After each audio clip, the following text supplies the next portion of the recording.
A ballerina's secret romance shattered a duke's world. This is the true story of how a dancer from the stage brought a pillar of the British aristocracy to his knees. By the end, you will understand exactly how a single forbidden love affair exposed the brutal hypocrisy of high society and changed its rules forever. What drove a man with everything to risk it all for a woman deemed unworthy by his peers? And what hidden truths did their scandal finally force into the light? What price would you pay for a love that defies the world? London's high society in the late 19th century was a gilded cage, governed by rules as rigid as iron. For the old aristocratic families, wealth was no longer about mere comfort. It was a desperate necessity to prop up crumbling ancestral estates and fund an opulent public lifestyle. This created a world where marriage was not a matter of the heart, but a strategic transaction. A suitable match meant securing a fortune, often from the daughters of American industrial titans, whose new money could restore a family's faded prestige. These heiresses were welcomed for their cash, yet often subtly scorned for their lack of ancient lineage. The entire system was a delicate performance, a carefully choreographed dance of appearances where one misstep could lead to social ruin. Everyone knew their place, and everyone was expected to play their part. But what happens when a member of the inner circle decides to break the most sacred rule of all? Into this world of strict social codes stepped a man who seemed to have it all, His Grace, the 9th Duke of Manchester. William Angus Drogo Montagu was a name that carried the weight of centuries, a lineage stretching back to the court of King Charles II. His power was rooted in land, with vast estates across England and Ireland, and his influence extended into the very heart of the British Empire, having served as the Lord Lieutenant of Ireland. To the public, he was the very picture of aristocratic stability, a man insulated by his title, his fortune, and his connections. He moved through the grand ballrooms of London and the manicured lawns of country houses as if he owned them, because in many cases, he practically did. This was a man for whom the rules were written, not a man who had to follow them.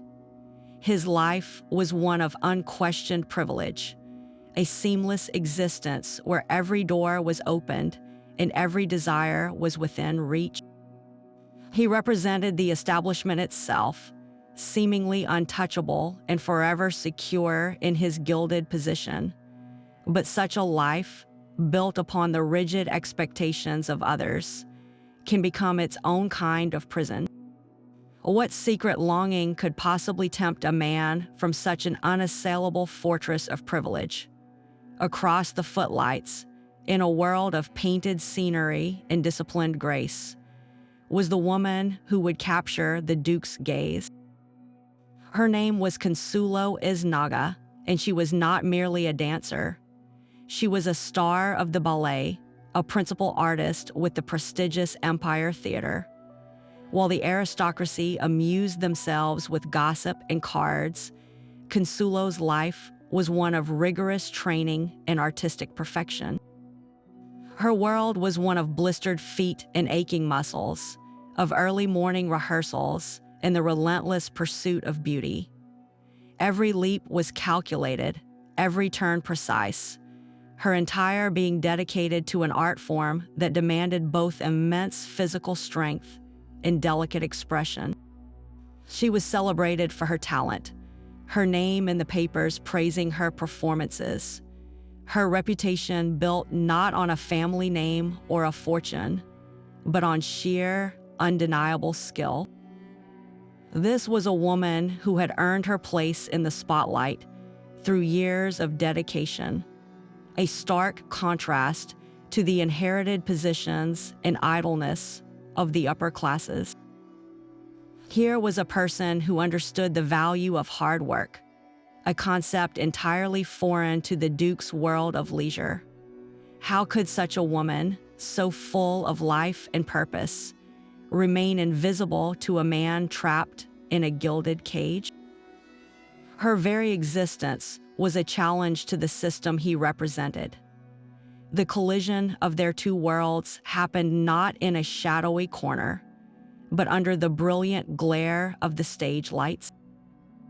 It was a gala performance at the Empire Theater, an event where high society gathered to be seen appreciating the arts they so often disdained. The Duke was in his usual box, a velvet-lined perch from which he observed the world below. Then the music swelled, and Consuelo Iznaga took the stage. Her performance was more than just technical perfection.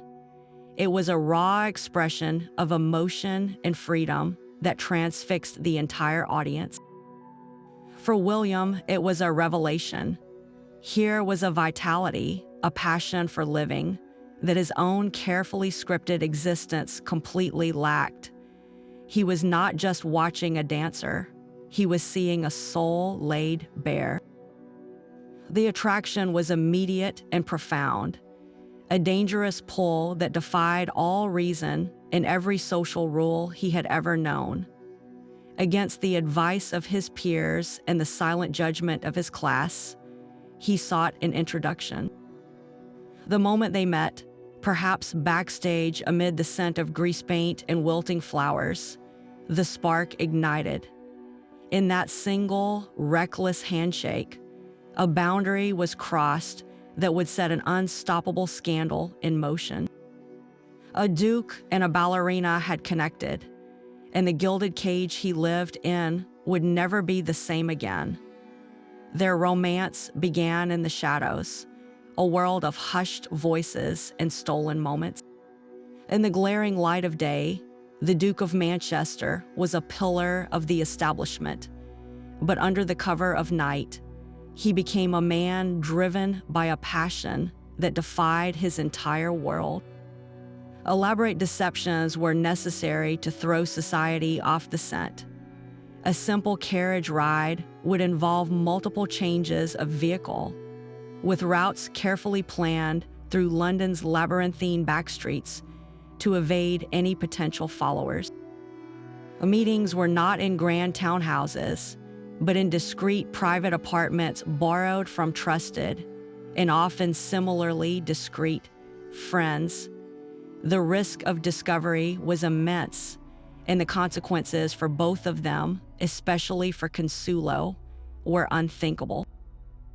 Every glance exchanged in a crowded room had to be carefully masked. Every note passed required a trusted intermediary. Theirs was a life lived in a constant state of thrilling, terrifying vigilance. What must it have been like to build a relationship on such fragile, secret ground, where every whispered endearment was a potential scandal waiting to explode? The very air they breathed was thick with the fear of exposure. Letters became their lifeline, the one place they could speak freely.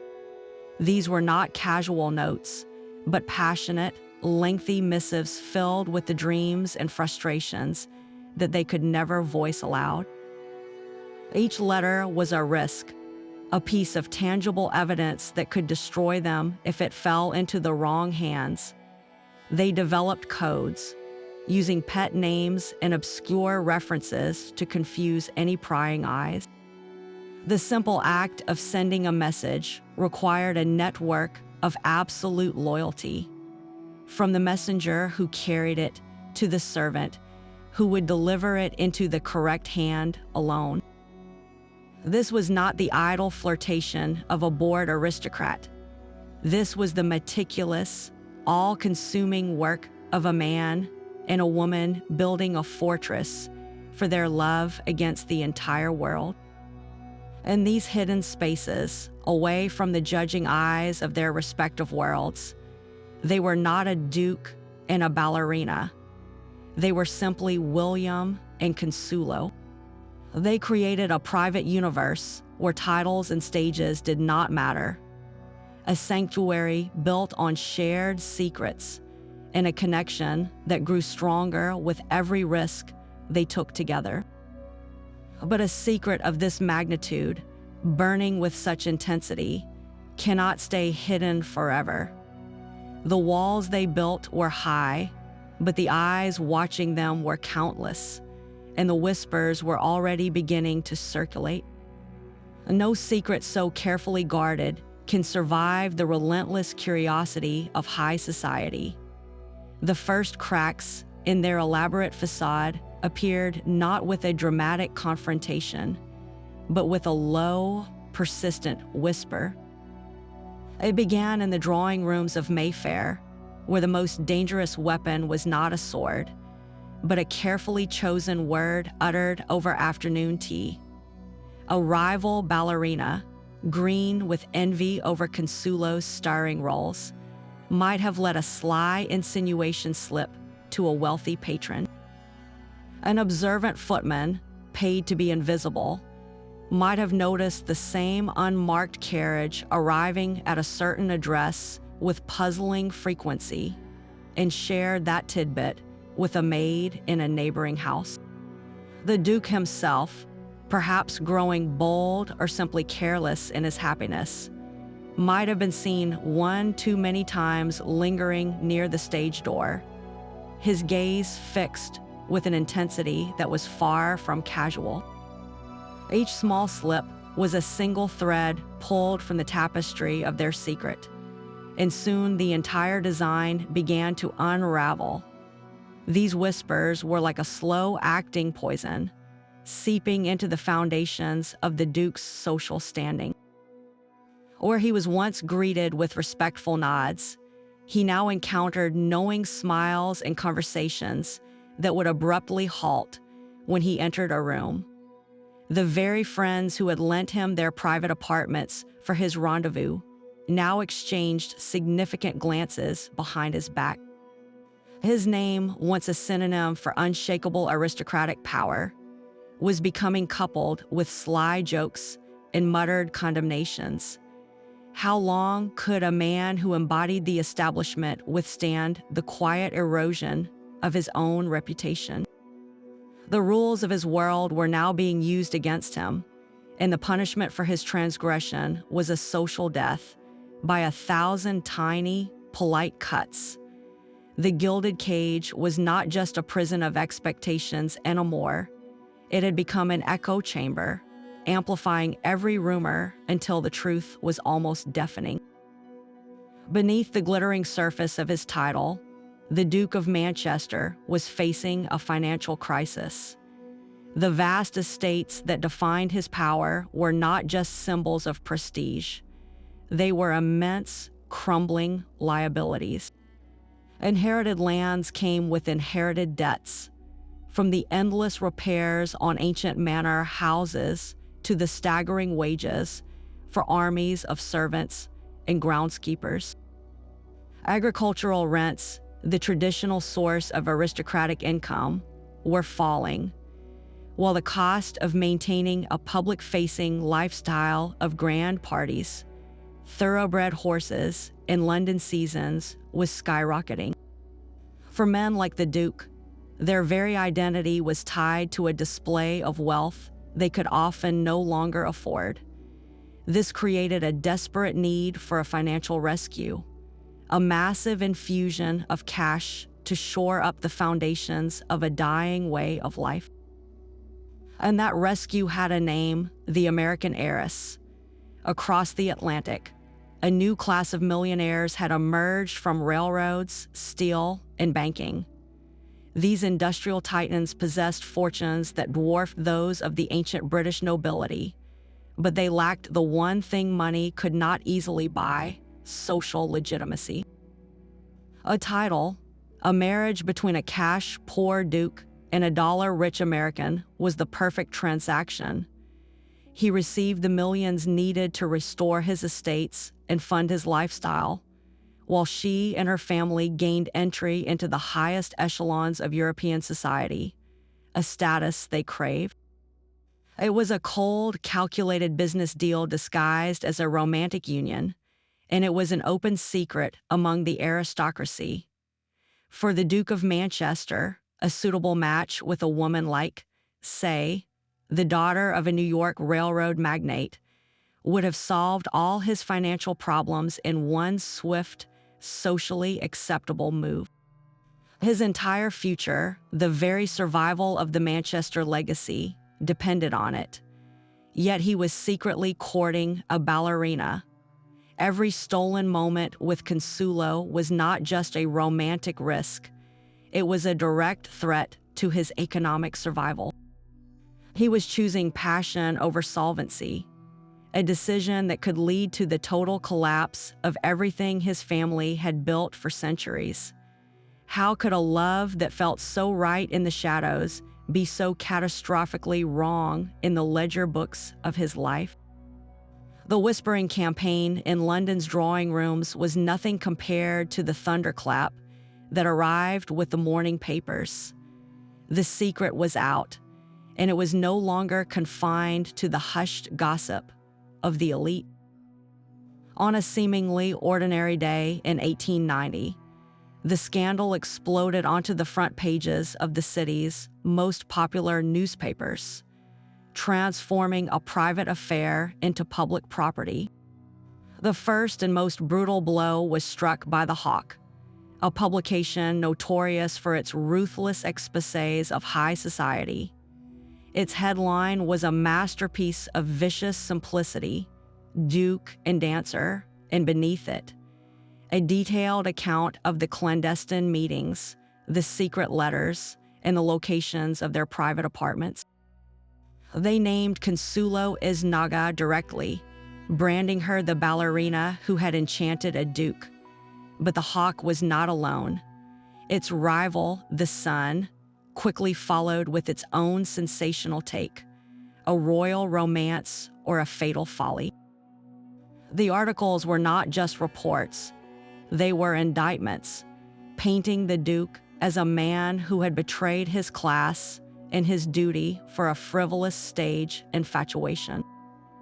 The public, who had only ever seen dukes as remote figures in history books, now had a real-life drama to devour. Every coffee house, every omnibus, every street corner buzzed with the latest revealed detail.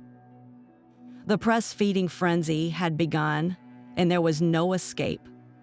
Reporters stalked the stage door of the Empire Theater, shouting questions at a terrified Consuelo as she tried to enter for her performances.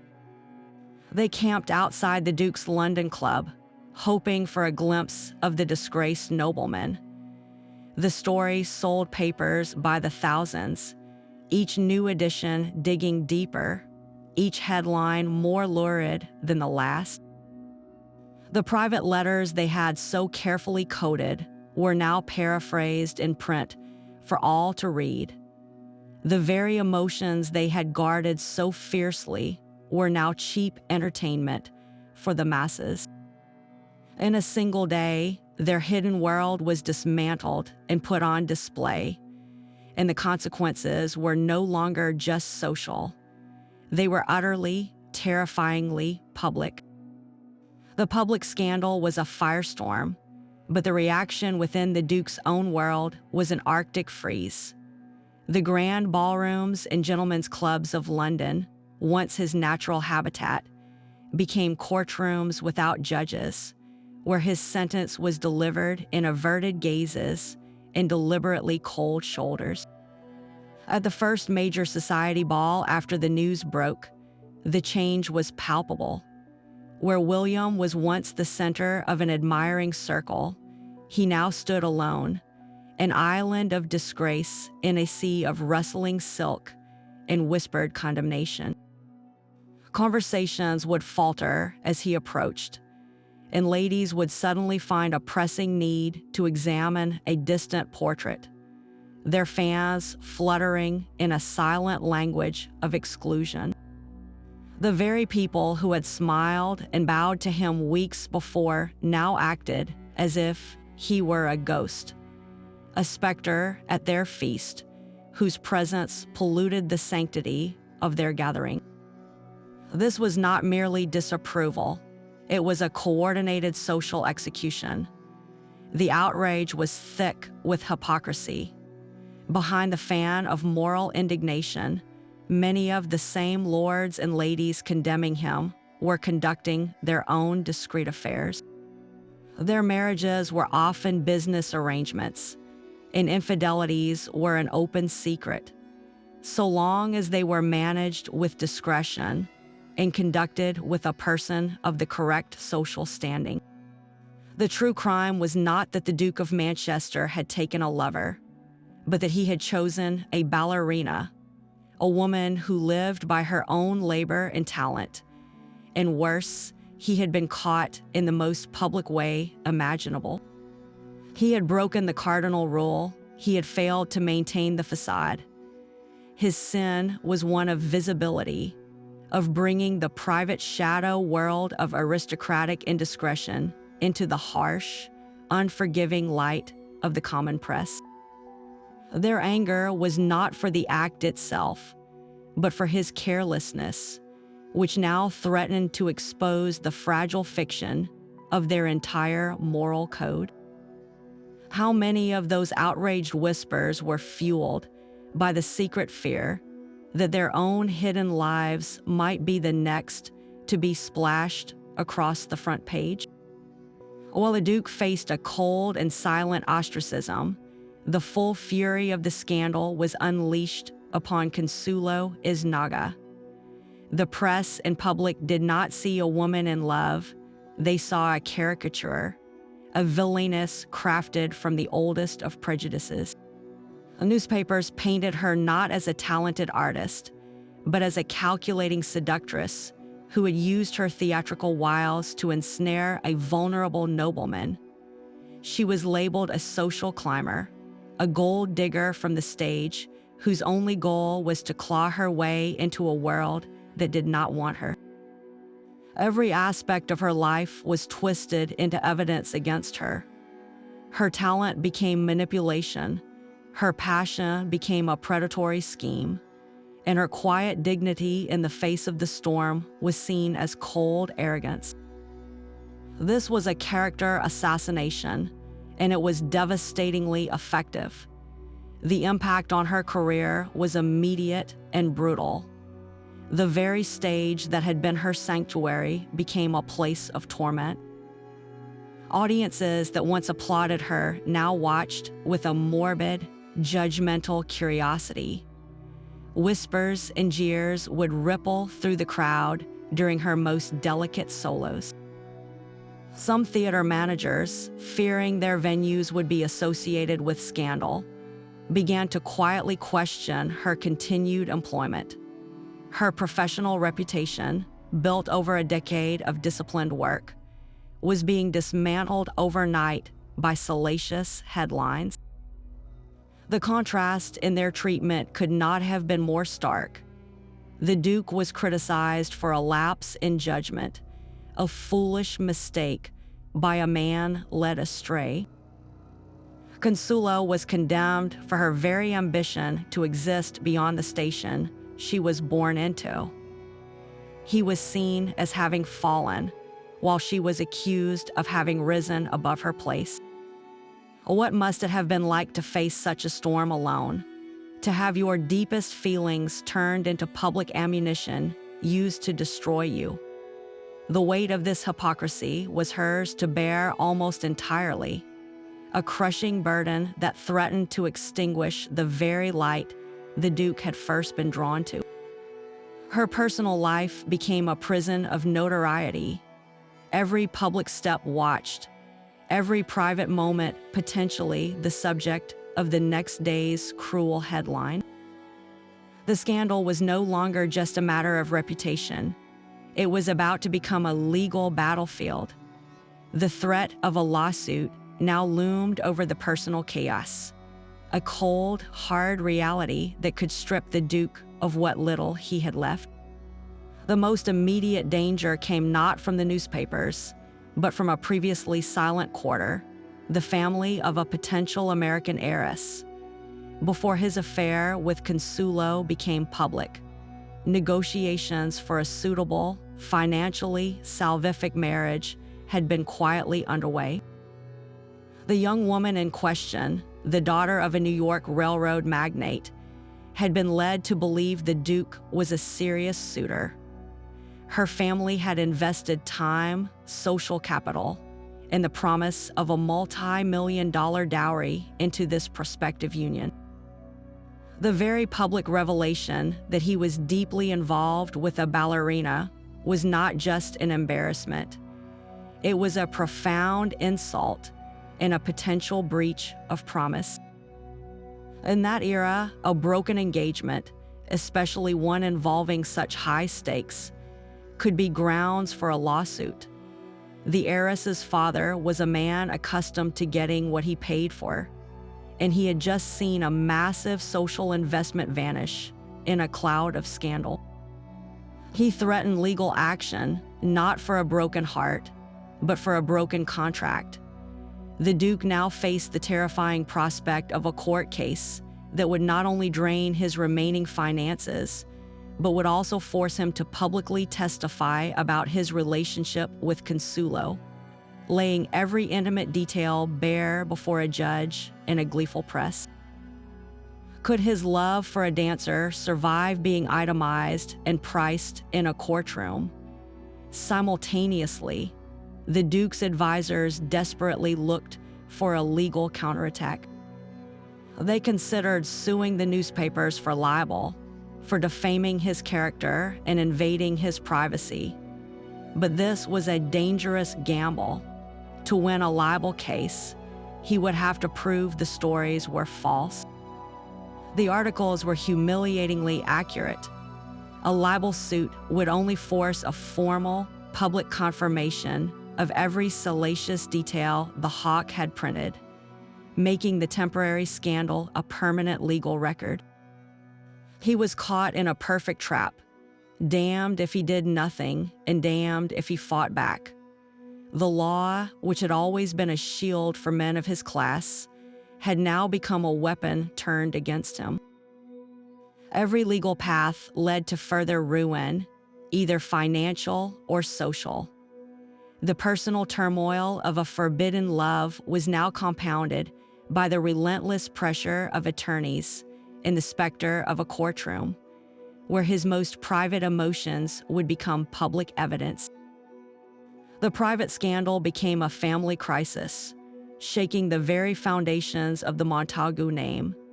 Inside the ancestral homes, far from the public's prying eyes, the Duke faced a wrath more personal and cutting than any newspaper headline. His parents, the 8th Duke and Duchess of Manchester, viewed their son's actions not as a romantic misstep, but as a profound betrayal of a centuries-old duty. Their disappointment was a cold, heavy weight. For them, this was not about one woman, it was about the survival of an entire lineage. They had raised him to be a custodian of their history, a steward of lands and titles passed down through generations. Instead, he had risked it all, and in their eyes, for nothing more than a fleeting infatuation with a performer. His mother, the embodiment of aristocratic propriety, likely retreated into a stony silence, her shame a palpable force in the grand, echoing rooms of their estate. His father's anger was quieter, more dangerous, rooted in the practical terror of financial collapse and social obliteration. How could a son, given every advantage, be so recklessly blind to the responsibilities he owed not just to them, but to the ghosts of his ancestors and the futures of his unborn children? The very inheritance he stood to gain was now jeopardized by the woman he claimed to love. His siblings reacted with a fury born of shared peril. A scandal of this magnitude did not land on the Duke alone. It splattered onto every member of the family, staining their own marriage prospects and social standing. A sister's upcoming debut into society, which should have been a triumphant entry, was now shadowed by whispers and sly questions about her brother's notorious behavior. A brother's political ambitions or military career could be stalled by the association. Their collective future was suddenly mortgaged to his indiscretion. The family name, their most valuable asset, was being dragged through the mud of the popular press, and they held him directly responsible. The threat of disinheritance, once unthinkable, now hung in the air during tense family councils. It was the ultimate leverage, a final, desperate attempt to force him back into line. Could the family legally cut him off from the title? No, that was entailed by law. But they could, and certainly discussed, severing him from the private fortunes, the London houses, the art collections, and the control of the estates that were not legally bound to the dukedom itself. They could make him a duke in name only, a pauper peer stripped of the power and wealth that made the title meaningful. This was the brutal calculus of aristocratic survival, where love was weighed against legacy and found wanting every time. The pressure from within the Gilded Cage was now immense, a crushing force demanding he sacrifice his heart to save the family fortune. While the aristocracy closed its ranks, the world of ballet faced its own agonizing choice. The Empire Theater and the entire artistic community was suddenly thrust into the harsh glare of a scandal they never asked for. On one side stood Consuelo Iznaga, their principal dancer, a woman whose talent and dedication had filled their seats and burnished their reputation. On the other side was the crushing weight of public morality and the very real threat of financial ruin. The board of directors and the theater managers were trapped. Should they stand by their artist, defending her right to a private life, or should they cut her loose to save the institution from the stench of disgrace? To publicly support her was to risk alienating their wealthy patrons, the very same aristocratic families who bought the expensive boxes and who are now leading the charge against the Duke. A single word of defense for Consuelo could be seen as an endorsement of the affair, potentially triggering a boycott that would empty the theater and cripple them financially. The pressure to dismiss her, to make a public example of her as a fallen woman, was immense and came from every direction. Yet, to abandon her was to betray one of their own, to concede that a dancer's value was only in her perceived purity, not her profound artistry. It was to admit that the stage, for all its celebration of passion and emotion, was just another gilded cage with its own set of unforgiving rules. Behind the scenes, the arguments were fierce. Some senior figures, perhaps older and more conservative, saw Consuelo as a liability that needed to be managed. They argued for a quiet suspension, a cooling-off period until the scandal died down, a move that would effectively end her career without the messy publicity of a firing. But others, likely her fellow dancers and the more visionary directors, fought for her. They saw the hypocrisy in punishing the woman while the man, the Duke, faced no professional consequences whatsoever. They argued that the theater's reputation should be built on artistic excellence, not on bowing to social prejudice. To sacrifice their star to appease a hypocritical mob would be a far greater stain on their honor than any scandal. How could an institution dedicated to telling stories of human passion now turn its back on a very real human story unfolding within its own walls. The decision they reached would reveal more about the values of their world than any ballet ever could. The relentless pressure began to warp the very bond it sought to destroy. In the few frantic moments they could now steal together, the air was thick not with romance, but with a desperate tension. Their conversations, once filled with dreams, became strategic councils of war, focused solely on damage control and survival. William, crushed by the dual burdens of familial wrath and financial threat, grew distant and irritable. The weight of his crumbling world made him a shadow of the confident man who had first pursued her. He would snap over trivial matters, his frustration at a situation he could not control boiling over and finding its only safe target, her. Consuelo, bearing the full brunt of public vilification, needed reassurance and strength from her partner, but found instead a man buckling under the strain.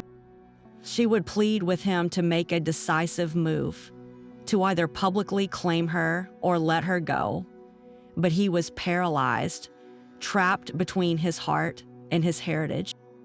Their secret meetings, once a sanctuary, now became arenas for painful, circular arguments. He accused her of not understanding the immense pressure he was under from his family and advisors. She countered that he was allowing those very forces to dictate their lives, proving that his loyalty to his world was greater than his love for her. Every whispered word was a potential landmine.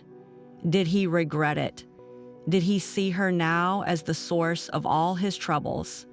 The doubts crept in, poisonous and insidious.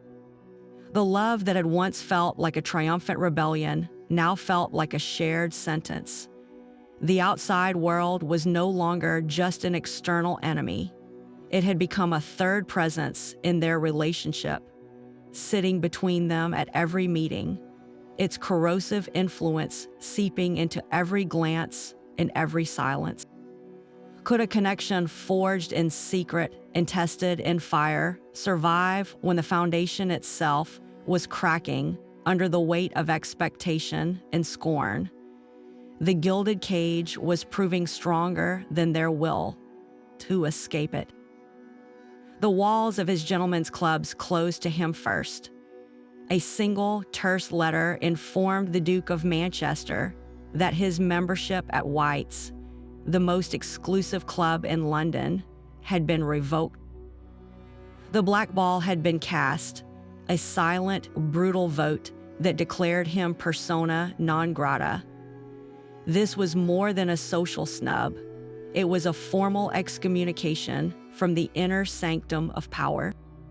The club was where political alliances were forged, where business deals worth millions were sealed with a handshake over a glass of port. His expulsion sent a shockwave through the establishment, a clear signal that he was now untouchable. Other clubs swiftly followed suit, their committees falling over themselves to disassociate from the scandal. The doors that had once swung open at his approach were now permanently and publicly locked. His political influence evaporated overnight.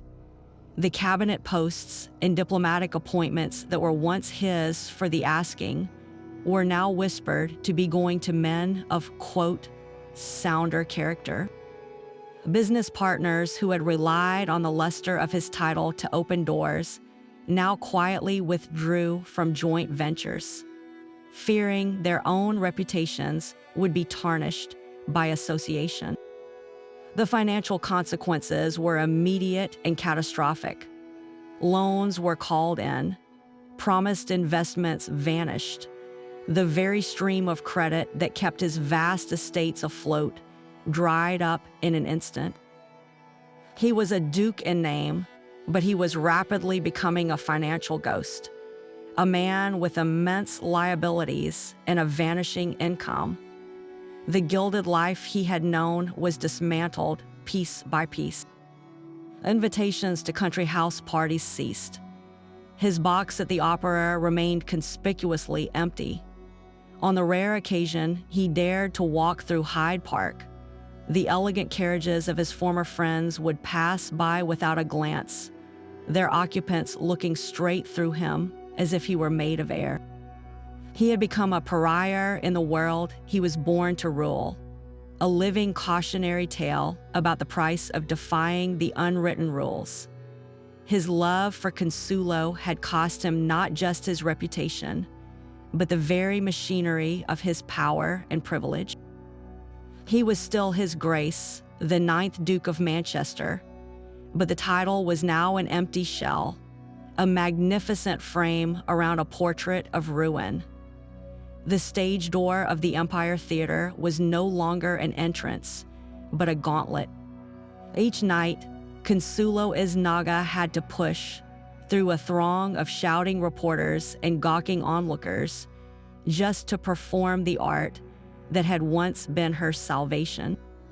The applause felt hollow now, tainted by the morbid curiosity of the crowd. One evening, after a particularly grueling performance where the whispers from the audience were almost as loud as the orchestra, she returned to her dressing room and made a quiet, definitive decision. She would not let them break her, but she could no longer fight them on their own turf. With a resolve forged in the fires of public shame, she began to plan her escape from London. She sold her few pieces of valuable jewelry, not for finery, but for passage. She packed a single trunk with her most essential belongings, leaving behind the gowns and trinkets associated with her life in the spotlight. Her departure was not a retreat, but a strategic withdrawal. She booked a ticket on a steamship bound for France, using a pseudonym to avoid the press, and under the cover of a foggy London dawn, she slipped away. She was not running from the scandal. She was running toward the possibility of a life where she could be defined by something other than a duke's disastrous affection. She chose anonymity over notoriety, and in that choice, she reclaimed a piece of the power that had been stripped from her. Her destination was Paris, a city that had long celebrated artists for their talent, not persecuted them for their private lives. There, she could disappear into the vibrant, sprawling world of the Parisian art scene. She found a small apartment in Montmartre, a world away from the stifling propriety of Mayfair.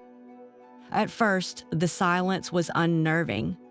There were no reporters at her door, no hissed insults from the shadows. She was simply another face in the crowd, a woman with a past known only to herself. But a dancer's spirit does not rest for long. She began to frequent the smaller, avant-garde theaters, not as a star, but as an observer. She offered her expertise as a choreographer, teaching the next generation of dancers the discipline and grace she had mastered. She did not seek the spotlight, but she could not abandon the art that was in her blood. She built a new career from the ground up, one based on respect for her knowledge rather than gossip about her name. In the studios of Paris, surrounded by the smell of resin and sweat, Consuelo Iznaga forged a new identity. She was no longer the scandalous ballerina. She was a teacher, a choreographer, a survivor. She found a quiet strength in this new chapter, a life built on her own terms, far from the gilded cage she had so spectacularly rattled. The scandal did not end with their separate exiles. It seeped into the very fabric of society, leaving a permanent crack in the gilded facade. For the first time, the public had been given a front row seat to the private lives of the aristocracy, and what they saw was not noble, but deeply hypocritical. The story of the Duke and the dancer became a shared reference point, a whispered lesson in every middle-class parlor. It proved that the rigid class system, which claimed moral superiority for the upper crust, was a brittle fiction. The lords and ladies who preached public virtue were conducting private affairs, yet they reserved their harshest punishment not for the sin, but for the sinner who got caught with the wrong person. This glaring double standard could no longer be hidden. The press, having tasted blood and sold countless papers, was emboldened.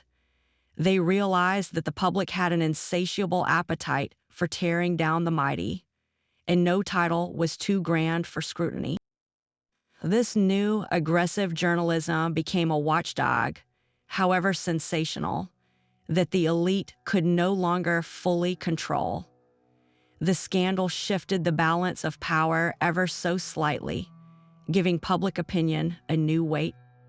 In the years that followed, while the class system did not vanish, its grip began to loosen. The idea that a person's worth was tied solely to their birth was challenged by the undeniable talent and dignity of figures like Consuelo. The old certainty that an aristocrat could act with impunity was gone, replaced by the knowledge that the whole world might be watching. The gilded cage would never again feel quite so secure for those locked inside. The ink had barely dried on the scandal sheets when the story began its transformation into fiction. Playwrights and novelists, always hungry for a compelling plot, saw in the Duke and the dancer a perfect modern tragedy, a ready-made drama of forbidden love and societal ruin. They recognized that this was more than just gossip. It was a powerful archetype, the timeless clash between rigid duty and passionate art. On the stages of London and in the pages of popular novels, the scandal was retold, thinly veiled and endlessly fascinating to an audience that already knew the real-life characters. One of the most notable was a West End play titled A Crown of Thorns, which premiered just a year after the scandal broke. In it, a nobleman named Lord Everard is torn between his love for a brilliant Italian opera singer, Celeste, and his duty to marry a wealthy American heiress to save his family estate. The parallels were unmistakable. Audiences watched, enthralled, as the fictional lord faced the same agonizing choice, the same familial pressure, and the same ultimate social destruction for choosing the artist over the accountant. The real pain of two people was being repackaged as an evening's entertainment. Yet these fictional retellings did something crucial. They allowed the public to process the scandal through a safer, more reflective lens. What does it say about a society when its greatest dramas are instantly recognizable as fiction? These stories gave the archetype a name and a face, cementing it in the cultural imagination. The narrative was no longer just about one duke and one ballerina. It was about the eternal conflict between the heart's desire and the world's demands. The fictional versions often took liberties, of course. Some ended with a triumphant elopement, a fantasy of romantic victory that reality had denied. Others leaned into the tragedy, depicting the artist's ruin as a moral lesson about ambition. But in every iteration, the artist's character was no longer a mere seductress. She was a fully realized person, a symbol of authentic feeling and creative freedom confronting a cold, unyielding system.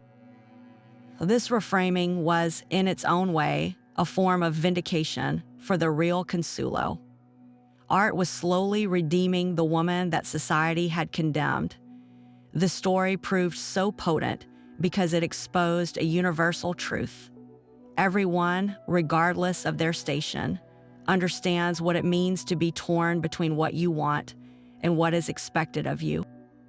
The tale of the aristocrat and the artist became a vessel for this shared anxiety, a way to explore the cost of conformity and the price of rebellion. Long after the specific names were forgotten, the archetype they created would endure, a ghost haunting every story where love dares to cross a forbidden line. History has drawn a curtain over their story, but the final act is riddled with whispers that refuse to die.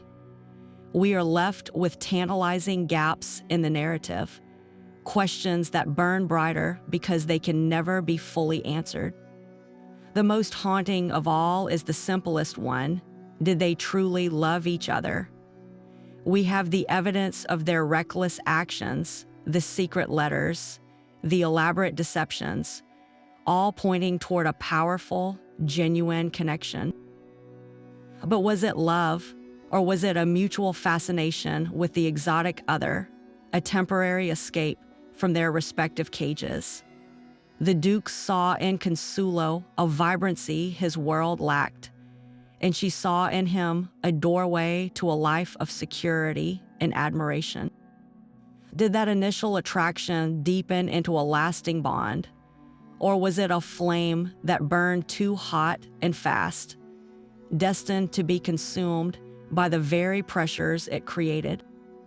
Without their own uncensored words, we can only guess at the true nature of the heart they shared in those hidden rooms. This leads to a darker, more persistent mystery, one that fueled gossip for decades, were their secret children. In an age before public records were meticulous, and with two people expert in concealment, the possibility remains. Did a child, a living legacy of their union, grow up in the French countryside or in some quiet English village, never knowing their true parentage? The logistics of such a secret, from a discreet birth to a quiet adoption, would have been perilous but not impossible for a couple with their resources and their desperate need for discretion. The absence of evidence is not proof, and the silence surrounding this question only makes the speculation more powerful. And what of their personal correspondence, the very letters that were their lifeline? We know they wrote to each other constantly, using codes and pet names. Yet after the scandal broke, this intimate archive vanished. Were the letters destroyed by the Duke's family in a final act of erasure, a bid to cleanse the family name of any tangible reminder of the affair? Or did Consuelo herself, in her Parisian exile, burn them in a moment of bitter resolution, watching the pages that held her deepest emotions turn to ash? Perhaps a single sealed bundle survives, hidden in an attic trunk or a bank vault, waiting for a future generation to discover the truth in their own words. These lingering mysteries are the ghostly echoes of their story. They are the reason this century-old scandal feels so immediate, because we are left to fill in the blanks with our own understanding of human passion and human frailty. The known facts give us the skeleton of the tale, but it is these unanswered questions that give it a soul.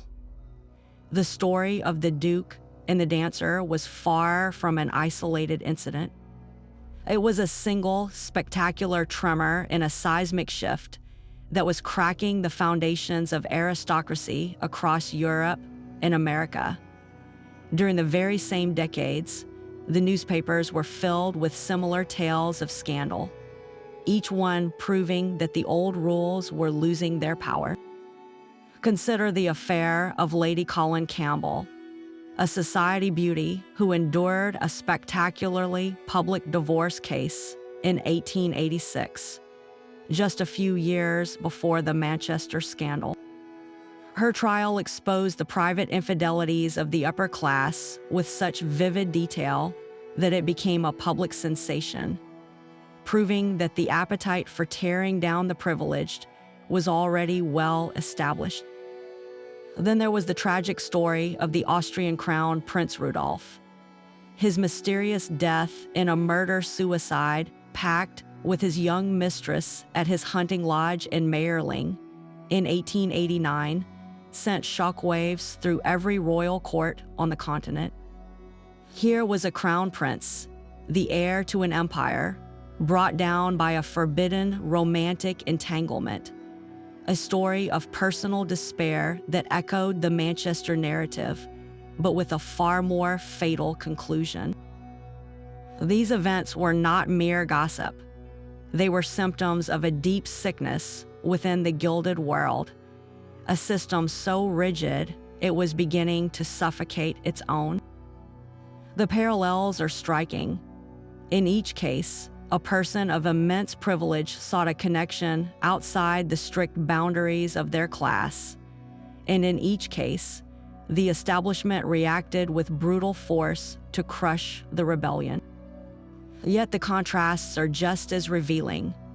The Duke's scandal was about social and financial ruin, while the Crown Prince's ended in literal death.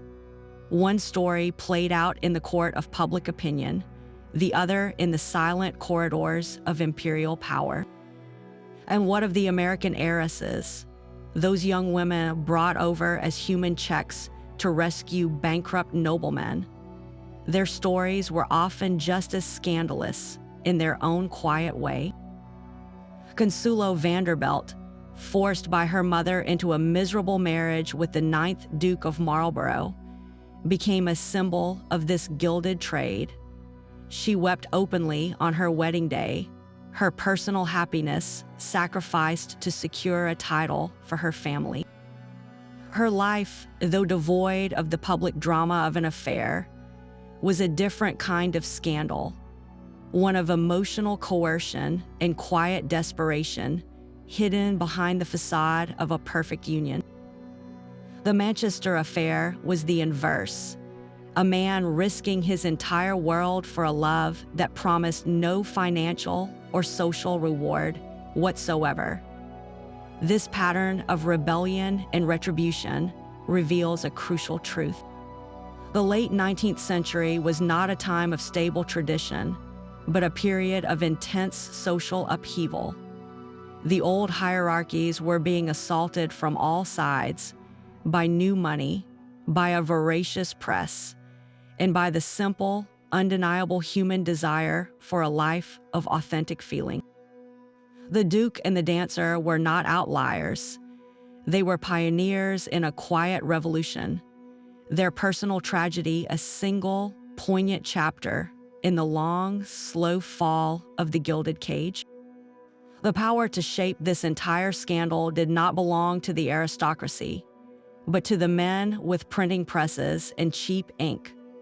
The 19th century saw an explosion in popular journalism, with new steam-powered presses churning out newspapers by the hundreds of thousands, making them affordable for the first time to the butcher, the baker, and the clerk. For a penny, the common man could now peer into the drawing rooms of the elite. This created a voracious new market, and nothing sold papers faster than a spectacular fall from grace. The Duke's story was not just news, it was a commercial product. Editors knew that a headline like Duke and Dancer would fly off the stands, while a dry report on a parliamentary debate would gather dust. The scandal was not merely reported, it was actively curated, embellished, and often outright manufactured to maximize drama and sales. The press became a kind of brutal public court, one where the accused had no right of reply and the sentence was delivered in ruined reputations. This was a new and terrifying form of power, wielded not by birthright, but by circulation numbers. How did it feel for a man like the Duke, accustomed to commanding respect with a mere nod, to find his entire life story rewritten for profit by a stranger in a grimy newsroom? The narrative was now controlled by those who stood to gain the most from its continued sensationalism. Yet, within this cynical machinery, a strange and unintended democratic force was at work. For the first time in history, the press could hold the titled and powerful to account. The old system relied on discretion and private censure, a quiet word among gentlemen that kept misbehavior behind closed doors. The new popular press blew those doors right off their hinges. It exposed the hypocrisy of a lord preaching family values while keeping a mistress, or a duke ruining a woman's life for a transgression that would have been a minor embarrassment had it been conducted within his own class. This accountability was messy, cruel, and often unjust, but it was a form of checks and balances that had never existed before.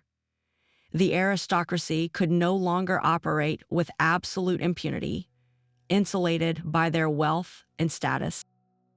They were now answerable to public opinion, a force shaped and amplified by the relentless, noisy, and unforgiving power of the press. The gilded cage now had 1,000,000 eyes peering through its bars, and the key to the lock was held by the newsboy on the street corner. Consuelo Esnaga's legacy refuses to be confined to the role of a nobleman's ruined mistress. She has endured in memory for a far more profound reason. She became an accidental revolutionary. Her story is not about a woman who fell, but about a woman who stood and, in standing, revealed the cracks in an unshakable system. Every time she stepped onto the stage, she was a testament to earned success, a living contrast to the inherited and unearned status of the aristocracy who watched her. Her very profession was an act of defiance in a world that valued idleness over labor and birthright over brilliance. When she accepted the Duke's affection, she was not merely entering a secret romance. She was unconsciously staging a public demonstration. She demonstrated that talent and character could, and perhaps should, command respect from the highest echelons of society.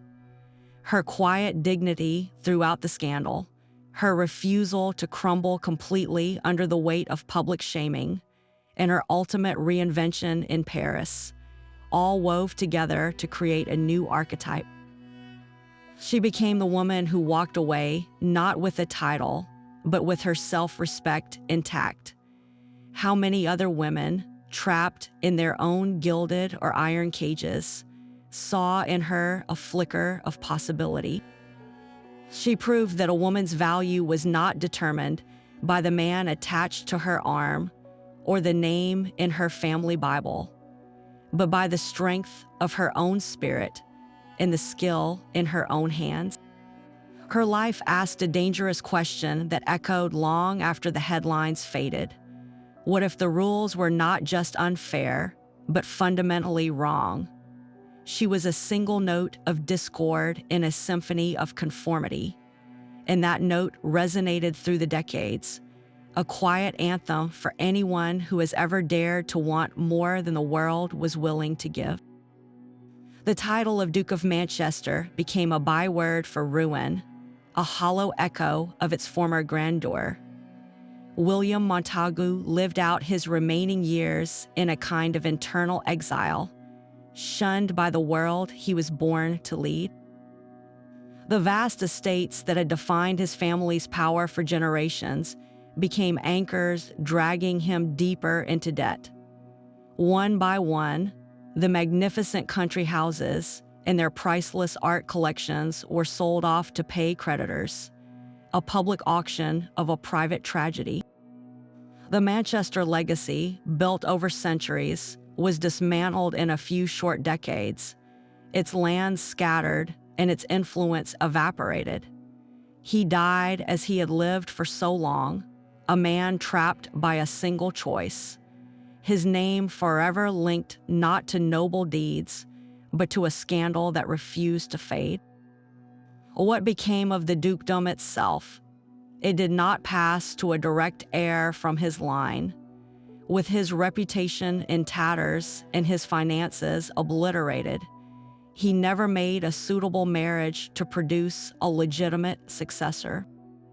The title eventually became extinct, a final summer period at the end of a long and illustrious sentence in the history of British nobility. His story was told and retold in aristocratic circles, not as a romance, but as a grim lesson. For generations of young nobles, the fate of the ninth Duke of Manchester served as the ultimate cautionary tale. It was a stark reminder that personal passion, if pursued at the expense of social duty, could lead to the complete and utter obliteration of everything you were meant to protect. The system demanded sacrifice, and his life was the price of refusal. But is that the only lesson to be learned from his downfall? Or does his story also reveal the profound emptiness of a life lived entirely by someone else's rules? He followed his heart and lost his world, but perhaps the world he lost was never truly his to begin with. His dramatic fall from the pinnacle of power to a life of isolated disgrace was as swift as it was absolute. The Duke of Manchester lost everything his world valued: his fortune, his influence, and his place among the elite, all for a love that defied its rigid codes. Yet the ballerina Consuelo Isnaga played a pivotal role not as a temptress, but as an unwitting catalyst.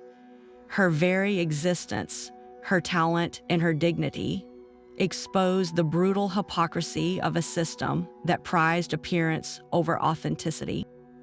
Together, their story created a shockwave that reverberated far beyond their own lives, cracking the gilded facade of an entire era and proving that no class, no matter how powerful, is immune to the forces of change. We are left to ponder the timeless questions their story raises. What is the true price of defying society's rules, and when is that price worth paying? Is love a foolish gamble or the ultimate act of rebellion against a cold and calculating world? Their legacy is a permanent stain on the velvet glove of aristocracy, a reminder that the human heart does not recognize the artificial barriers of class or power. This was not just a scandal. It was a seismic event in the slow-motion collapse of a Gilded Age. What other famous scandals do you think reshaped the rules of society? Share your thoughts on the stories of rebellion and ruin that have captivated you in the comments below.